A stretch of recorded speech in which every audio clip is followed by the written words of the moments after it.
Happy Saturday, synth lovers, sound lovers, everybody who is here because they just like music.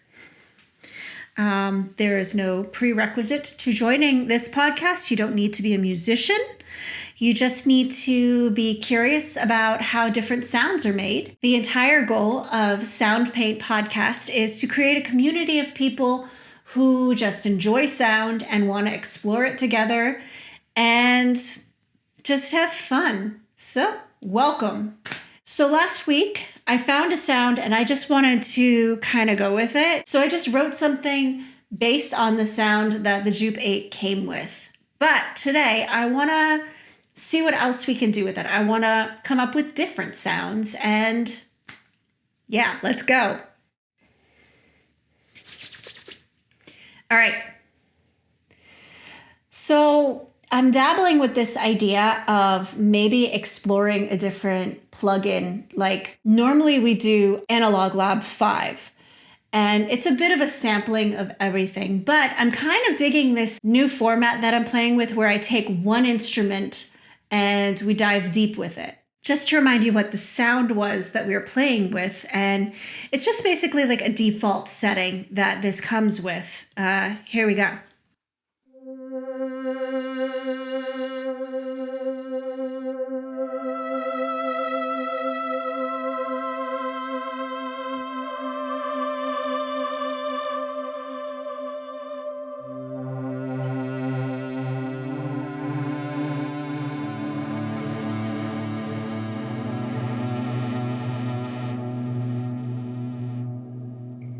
So that's just in its basic form.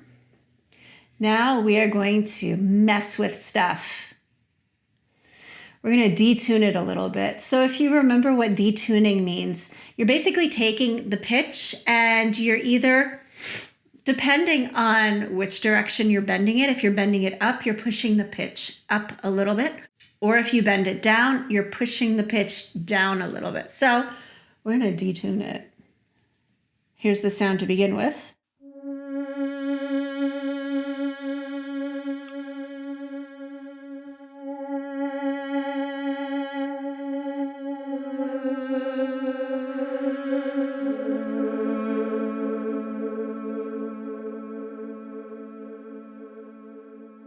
It's subtle. Now, if you remember, it has a really long decay. So that's why after I stop playing it, I'm not talking because I'm waiting for the sound to kind of fade out. We're going to arpeggiate it. Right now it was set to 1, which means that it's just staying, I think, on one note. Let's see. Just set it to the range to 3.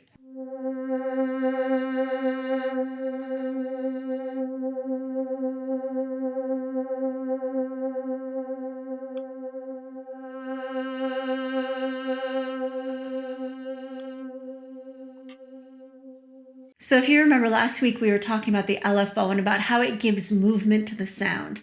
And this particular LFO is kind of like wobbling back and forth. The way that it's wobbling, it's like it wobbles. It's not wobbling side to side so much. It's more wobbling from the note that I'm hitting up a third, which would be 3 notes up. So if I'm hitting C, 3 notes up would be C, D, E. So it's wobbling between a C and an E.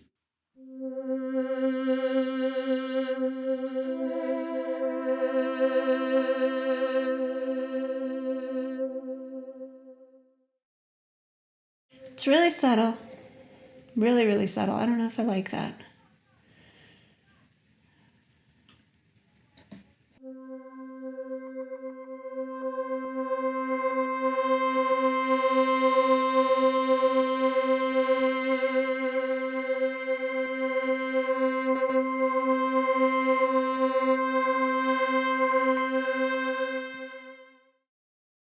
Oh, no. Okay.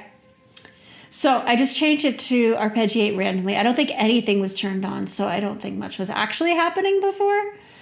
But I'm going to make it go down. Now, I'm going to go to 2. It's not a second, it's an octave. but it's going back and forth between 2 octaves or 3. I just had it set to 3. And you can actually see what it's doing on the keyboard below.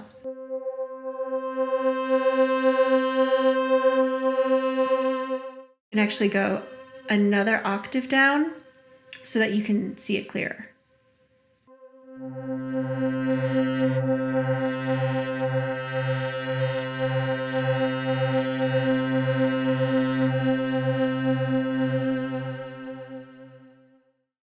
Okay, so the way it's arpeggiating is it's not classically an arpeggio would be like if I was playing a chord or 3 notes, it would not all play at the same time, but it would go like that.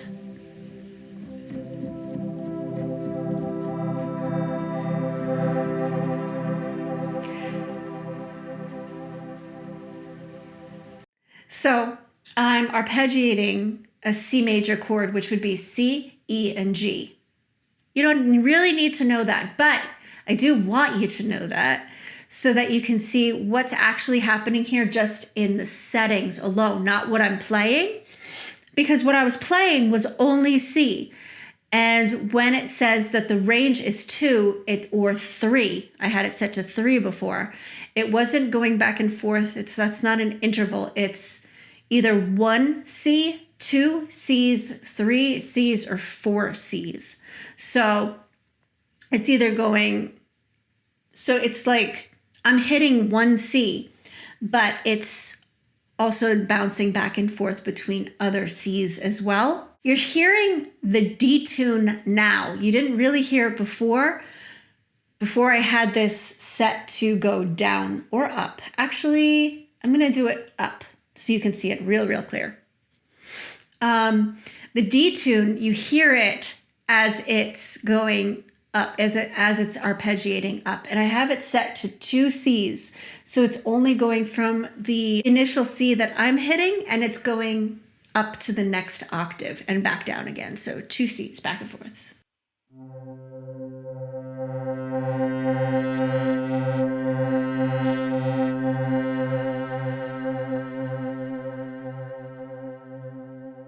Did you hear the detune? I'm going to shut it off so that you can hear it without it.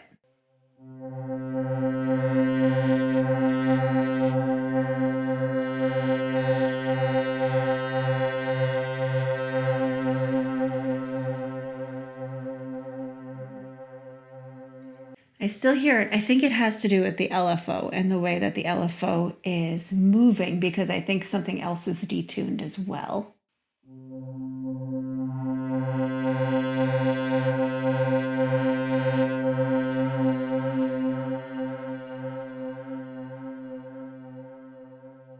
All right, I'm going to change the LFO wave to a sawtooth wave. So just so you can hear it.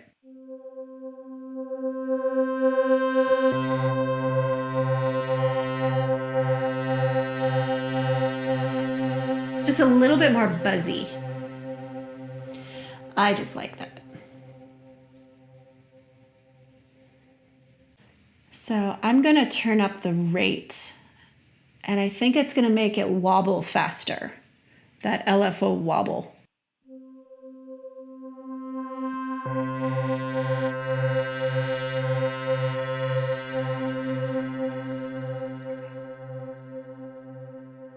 Now, this delay time, I'm going to turn it down so that it doesn't take so long to fade out. I'm going to turn the wobble down a bit too.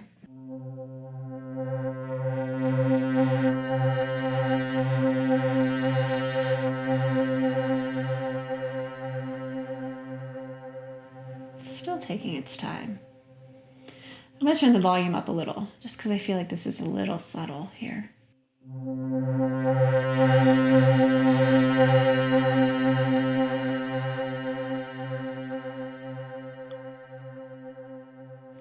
I don't even know what this does. VCO 1.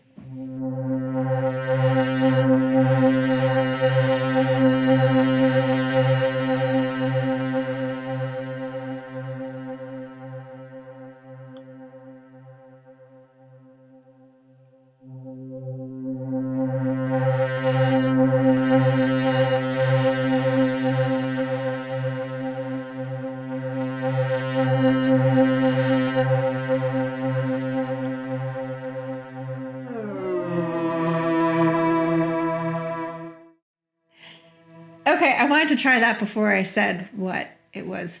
Portamento means you could think of it like you're sliding into the note. So all I'm doing here is hitting a C, and you hear it sliding into the C.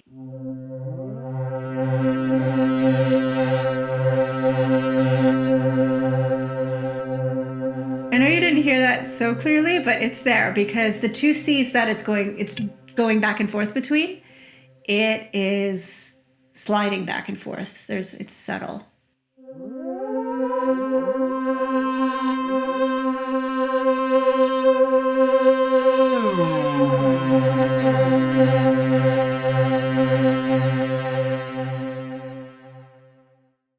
It's still subtle.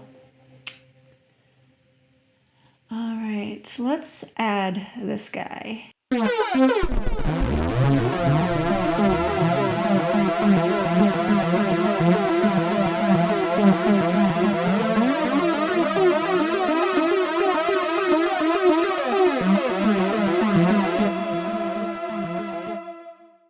We made a monster.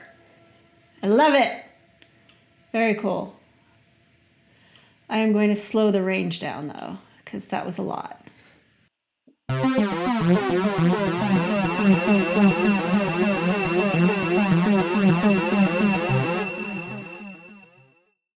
I kind of like that. It sounds like a really, really high string sound. I'm going to play with this. I'm going to go with this. It's a little sci-fi. I didn't expect things to go in a sci-fi direction, but I'm always open to them going in that direction, honestly. So here we go. Let's have some fun.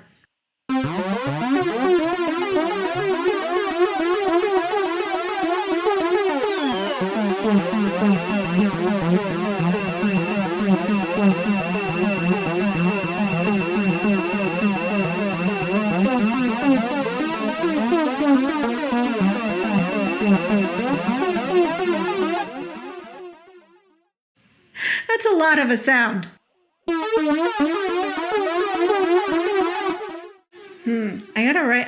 I can't play it the way I was playing it before.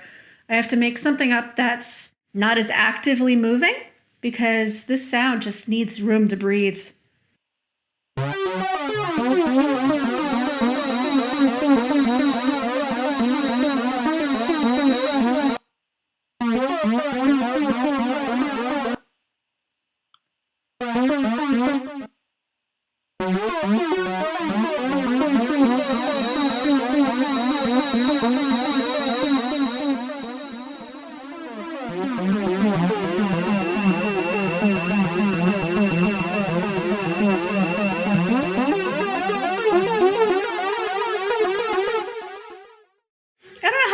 Longer you guys can take that, but I don't know. That was cool. It was interesting. If I had to sum up the way that this sounds, I mean, I think it has a lot of potential, but you really have to dive in there and figure out what thing does what and what thing affects what. It's subtle though. It still has like a lot of subtleties. So I think for now I'm willing to move on from this guy. Definitely has some interesting sounds. I don't know if I, in the very near future, want to take the time to fully dive in to that. So I think we'll stop there. Next week, I do not know. I cannot promise you. Well, I guess nothing's ever promised, right? Can't promise you that there will be an episode next week, sadly, because my lappy, needs to go to the Mac store for a checkup. And they said it's going to be a few days that they're going to have it, and I don't know what that means. And wouldn't you know it, the CPU is calm today, probably because I don't have multiple tracks going all at once. And that's also why I've been really isolating these projects to one track at a time.